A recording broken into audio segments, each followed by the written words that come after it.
Mr. President, Prime Minister Netanyahu said there's no starvation in Gaza. Do you agree with that assessment? I don't know. I mean, based on television, I would say not particularly, because those children look very hungry. But we're giving a lot of money and a lot of food, and other nations are now stepping up. I know that this nation is, right? It's here. a humanitarian crisis. Right. It's an absolute catastrophe.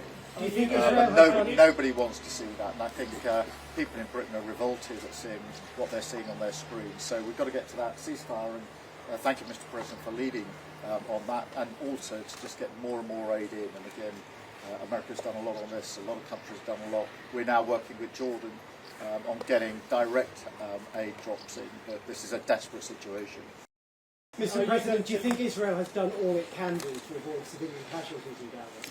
Well, I think nobody's done anything great over there. The whole place is a mess.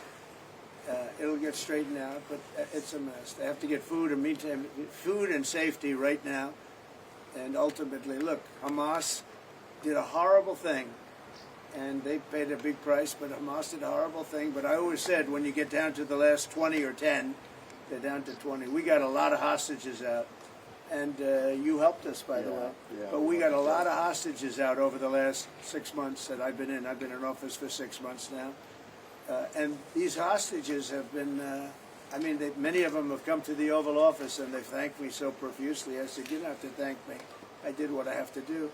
But I always said, when you get down to the final 20, they won't release them, because that's like their shield.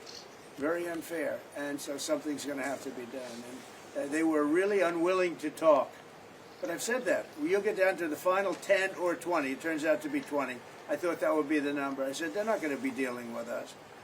And, many of the hostages are now dead. You know that.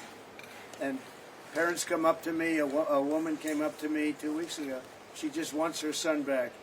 And I said, how's he doing? My son's dead, sir, but he's with them. And we want the body. She wanted the body of this young boy, of her young, beautiful son, just as much as if he were alive. It was just as important. There was no difference, and it's a tragic situation, frankly.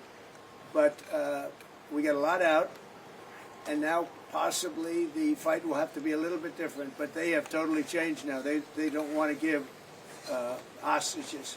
Very unfair. You have 20 living people. In this case, living. You have many dead people too that they want to get a long time as well. Yeah, they have 20 living people, and I told Israel, I told Bibi that you're going to have to now maybe do it a different way. Do you think a ceasefire is even possible, Mr. President? Yeah, a ceasefire is possible, but you have to get it. You have to end it.